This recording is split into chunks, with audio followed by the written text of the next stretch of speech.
ಓಂ ಜಟಾಧರಾಯ ನಮಃ. ನಿತ್ಯಭಕ್ತಿ ಕಾರ್ಯಕ್ರಮಕ್ಕೆ ಸುಸ್ವಾಗತವನ್ನು ಕೋರುತ್ತಾ ನಾವು ಇರ್ತಕ್ಕಂಥ ಈ ಪಂಚಭೂತಗಳ ಮಧ್ಯೆ ಇರತಕ್ಕಂಥ ನಮ್ಮ ದೇಹದಲ್ಲಿ ಬಹುಮುಖ್ಯವಾಗಿ ದಿಕ್ಕುಗಳ ಪ್ರಭಾವ. ನಾವು ದೇವರಿಗೆ ಯಾವ ಕಡೆ ನೋಡಿ ನಾವು ದೇವರಿಗೆ ನಮಸ್ಕಾರ ಮಾಡಬೇಕು. ಹಿರಿಯರಿರ್ಬೋದು, ಇಲ್ಲಿಂದ ಸ್ವರ್ಗಸ್ಥರಾದಂಥವ್ರಿಗೆ ನಾವು ಯಾವ ರೀತಿ ನಮಸ್ಕಾರ ಮಾಡಬೇಕು ಅಂತಕ್ಕಂಥ ಎಲ್ಲರಿಗೂ ಗೊಂದಲ ಇರುತ್ತೆ. ನಾವು ಯಾವಾಗಲೂ ಪೂರ್ವಕ್ಕೆ ತಿರುಗಿ ನಾವು ಪೂರ್ವಕ್ಕೆ ನೋಡಿಕೊಂಡು ಪೂರ್ವದ ಮುಖ ಮಾಡಿ ನಾವು ಹಿರಿಯರಿಗೆ ಅಥವಾ ನಮ್ಮ ಏನು ಸ್ವರ್ಗಸ್ಥರಾದಂಥವ್ರಿಗೆ ನಮಸ್ಕಾರ, ಪ್ರಾರ್ಥನೆ ಅಥವಾ ಅವ್ರಿಗೇನು ಸಂಕಲ್ಪ ಮಾಡಿಕೊಂಡ್ರೆ ಅದು ಈಡೇರೋದಿಲ್ಲ. ಹಾಗಾಗಿ ದಿಕ್ಕುಗಳ ಮಹತ್ವ ಇವತ್ತು ದಿವಸ ನಾವು ದಿಕ್ಕುಗಳು ತಿಳ್ಕೊಬೇಕಾಗಿರುತ್ತೆ. ಯಾಕೆಂದರೆ ನಮಗೆ ಗೊತ್ತು 4 ದಿಕ್ಕುಗಳು: ಪೂರ್ವ, ಪಶ್ಚಿಮ, ಉತ್ತರ, ದಕ್ಷಿಣ. 4 ಉಪದಿಕ್ಕುಗಳು: ಈಶಾನ್ಯ, ವಾಯುವ್ಯ, ನೈಋತ್ಯ, ಆಗ್ನೇಯ. ಅದ್ರ ಜೊತೆಗೆ ಒಟ್ಟು ನಮಗೆ ದಿಕ್ಕುಗಳಿರ್ತಕ್ಕಂಥದ್ದು 10.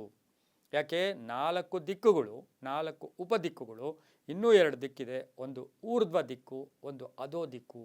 ಊರ್ಧ್ವ ಅಂದರೆ ಆಕಾಶ, ಅಧೋ ಅಂತ ಹೇಳಿದ್ರೆ ಭೂಮಿ. ಒಟ್ಟು ನಮಗೆ 10 ದಿಕ್ಕುಗಳು, 10 ದಿಕ್ಕುಗಳು ಅಂತೂ ನಾವು ಕರಿತೀವಿ. ಈ 10 ದಿಕ್ಕುಗಳಲ್ಲಿ ನಮಗೆ ಮೊದಲಿಂದಲೂ ಕೂಡ ನಮ್ಮ ಹಿಂದೂ ಸಂಪ್ರದಾಯದಲ್ಲಿ, ಸನಾತನ ಸಂಸ್ಕೃತಿಯಲ್ಲಿ ಖಗೋಳದ ಜೊತೆ ನಮ್ಮ ಜೀವನ ಇದೆ. ಖಗೋಳದ ಜೊತೆ ಸೂರ್ಯನಿಂದ, ಚಂದ್ರನಿಂದ, ಆಕಾಶದಿಂದ, ಗಾಳಿಯಿಂದ, ಇದರೆಲ್ಲರ ಜೊತೆನೇ ನಾವು ಜೀವನ ಮಾಡಿದಾಗ ಮಾತ್ರ ನಾವು ಪರಿಪೂರ್ಣ ಆಗೋಕ್ಕೆ ಅಥವಾ ಜೀವನ ಸಾಗಿಸೋದಕ್ಕೆ ಸಾಧ್ಯ ಇರುತ್ತೆ. ಖಗೋಳದ ಜೊತೆ ನಮ್ಮ ಬಾಂಧವ್ಯಗಳು ಬೆಸೆದುಕೊಂಡಿದೆ. ಇನ್ನು ದಿಕ್ಕುಗಳ ವಿಚಾರವಾಗಿ ಬಂದಾಗ ನಂಬಿಕೆಗಳಿದೆ. ಆ ನಂಬಿಕೆಗಳು ಯಾವ ರೀತಿ ನಡ್ಕೋಬೇಕು, ದಿಕ್ಕುಗಳ ಮಹತ್ವ ಏನು ಅಂತಕ್ಕಂಥದ್ದನ್ನು ಇವತ್ತಿನ ದಿವಸ ನಾವು ತಿಳ್ಕೊಬೇಕಾಗಿರುತ್ತೆ. 8 ದಿಕ್ಕುಗಳಿಗೂ ಸಹ ದಿಕ್ಪಾಲಕರು ಅಂತಿರ್ತಾರೆ. ಪೂರ್ವಕ್ಕೆ ಇಂದ್ರ ಇರ್ತಾನೆ, ಹಾಗೆ ಪಶ್ಚಿಮಕ್ಕೆ ನೋಡಿದಾಗ ವರುಣ ಇರ್ತಾನೆ, ಹಾಗೆ ಉತ್ತರಕ್ಕೆ ಕುಬೇರ ಅಂತ ಕರಿತೀವಿ. ಇನ್ನು ದಕ್ಷಿಣಕ್ಕೆ ಯಮಧರ್ಮರಾಜರ ಒಂದು ಅನುಗ್ರಹ ಇರ್ತಕ್ಕಂಥದ್ದು, ಆಗ್ನೇಯಕ್ಕೆ ಅಗ್ನಿ ಇರ್ತಕ್ಕಂಥದ್ದು, ಈಶಾನ್ಯಕ್ಕೆ ಈಶಾನ ಅಥವಾ ಶಿವನ ಕೃಪೆ, ಅದಕ್ಕೆ ಈಶಾನ್ಯ ಅಂತಕ್ಕಂಥದ್ದು ಬಹಳ ವಿಶೇಷವಾದ ದೇವಮೂಲೆ ಅಂತೂ ಕೂಡ ನಾವು ಕರಿತೀವಿ. ಇನ್ನು ವಾಯುವ್ಯಕ್ಕೆ ವಾಯುದೇವರ ಒಂದು ಆಧಿಪತ್ಯ ಇರ್ತಕ್ಕಂಥದ್ದು, ನೈಋತ್ಯಕ್ಕೆ ನಿರುತಿ ಅಧಿಪತಿ ಇರ್ತಕ್ಕಂಥ ದಿನ ಕೂಡ ಇದಾಗಿರುತ್ತೆ. ಇನ್ನು ಊರ್ಧ್ವ ಅಂತಕ್ಕಂಥದ್ದು ಆಕಾಶ, ಅಧೋ ಅಂತಕ್ಕಂಥದ್ದು ಭೂಮಿ ಕೂಡ ಆಗಿರುತ್ತೆ.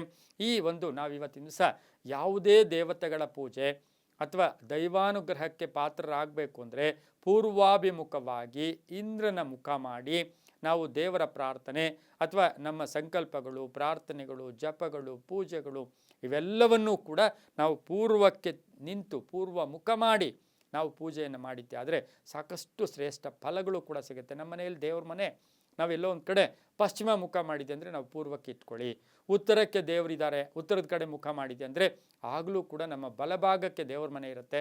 ನಾವು ಪೂರ್ವಾಭಿಮುಖ ಇರಬೇಕು. ದೇವತೆಗಳನ್ನು ಪೂಜೆ ಮಾಡುವಾಗ, ಶಕ್ತಿ ದೇವತೆಗಳು ಎಲ್ಲ ದೇವರುಗಳನ್ನು ಪೂಜೆ ಮಾಡಬೇಕಾದ್ರೆ ಪೂರ್ವಕ್ಕೆ. ಅದೇ ರೀತಿ ಪೂರ್ವಿಕರು, ನಮ್ಮ ಹಿರಿಯರು, ನಮ್ಮ ವಂಶಸ್ಥರು, ಇಲ್ಲಿಂದ ಸ್ವರ್ಗಸ್ಥರಾಗಿರ್ತಕ್ಕಂಥವ್ರು, ಇಲ್ಲಿಂದ ಬಿಟ್ಟು ಹೋಗಿರ್ತಕ್ಕಂಥವ್ರು, ಅವರ ಒಂದು ಪೂಜೆ ಮಾಡಬೇಕು ಅಂದರೆ ಯಾವಾಗಲೂ ಅಷ್ಟೇ ದಕ್ಷಿಣದ ಮುಖ ಮಾಡಬೇಕು. ದಕ್ಷಿಣಕ್ಕೆ ಮುಖ ಮಾಡಿ ನಾವು ಆ ಒಂದು ಅವರನ್ನು ಸ್ಮರಣೆ ಮಾಡಿದ್ದಾದರೆ ತುಂಬ ಒಳ್ಳೆಯದಾಗುತ್ತೆ. ಎಲ್ಲವೂ ತಿಳ್ಕೊಂಡಾಗ ಎಲ್ಲವೂ ನಂಬಿಕೆಯಿಂದಲೇ ಎಲ್ಲವೂ ಕೂಡ ಒಳ್ಳೆಯದು ಕೂಡ ಆಗ್ತಕ್ಕಿರ್ತಕ್ಕಂಥದ್ದು. ನಂಬಿಕೆಟ್ಟವರಿಲ್ಲವೋ ಅಂತಕ್ಕಂಥ ದಾಸವರೇಣ್ಯರ ಮಾತನ್ನು ಸ್ಮರಣೆ ಮಾಡ್ಕೊಳ್ತಾ ಸರ್ವೇ ಜನ ಸುಖಿನೋ ಭವಂತು, ಸಮಸ್ತ ಸನ್ಮಂಗಳಾನಿ ಭವಂತು.